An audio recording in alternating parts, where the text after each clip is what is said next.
in these fields.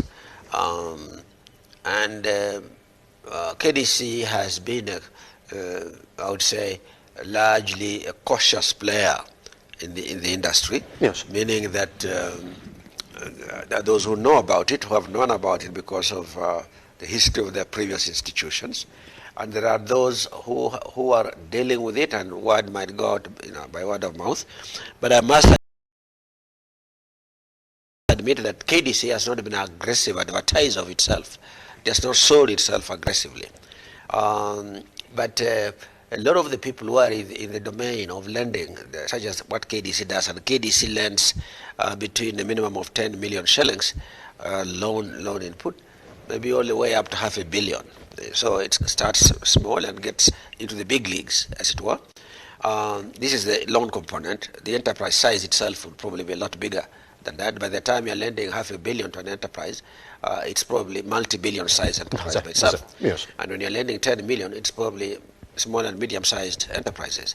Now, in this domain of activity, many people would know about KDC, but they can, I think, there I would say, yes, is an area in which KDC is programming itself to be much better known, partly because the current administration that we've got and the emphasis, as you know, in the last general election, it's been the first election for a long time in which probably, I think we'd almost say the first, in which the debates into the election were all about policy on all sides of the political divide.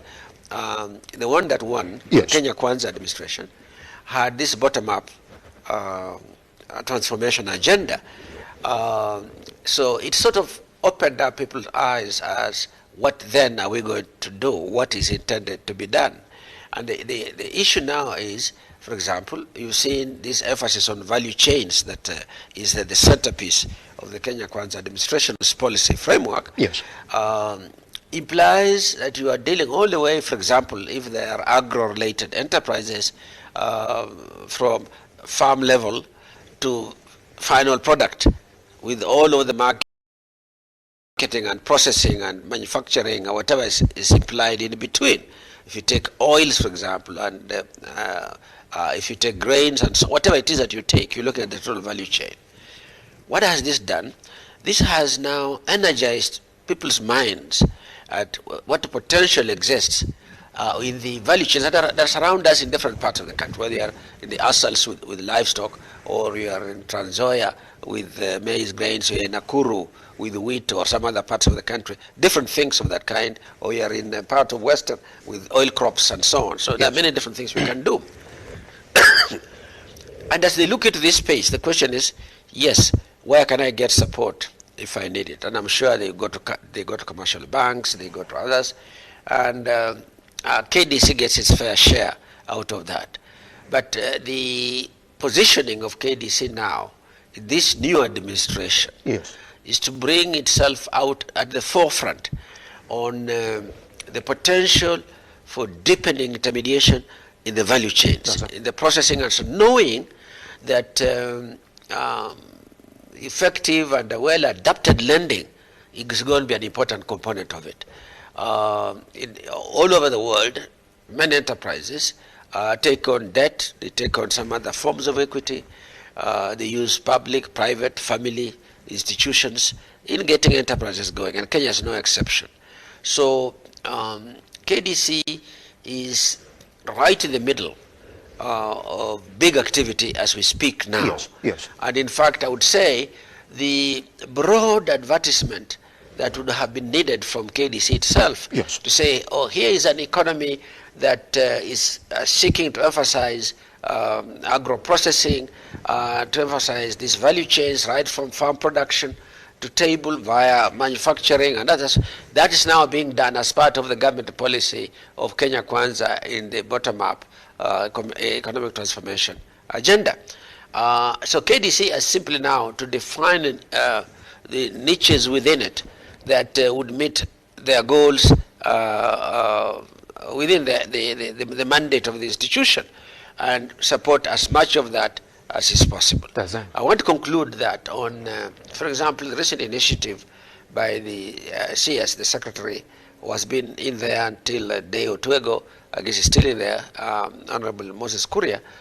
He is the face of this. It's a government policy, but he's the face of this policy on the county aggregation and industrial promotion centers, which are intended to support the marketing chain, including the last mile, as it were, do the aggregation, put it back on the market, or process, depending on what the value chain requires, and so on, and which is going to be established in every county. I think now they have launched in about 14 or 15 counties, and it's moving. It's growing. This opens up new opportunities. First, it galvanizes the intention of the Kenya Kwanza government within the county to say, if you don't produce to scale, aggregate, and then you may get the scale you need, either for transportation into the big markets, for transformation into processing, however you want to do that. And let us do this, at least in a minimum of one center in each county. And progressively, we're probably going to get all the 47 in another year or so at most. Actually, it might be less. So given these both institutional and infrastructural facilities that now are being established and which are now accessible in areas where they may not have been before, or they're going to expand the space in areas which might have had a few.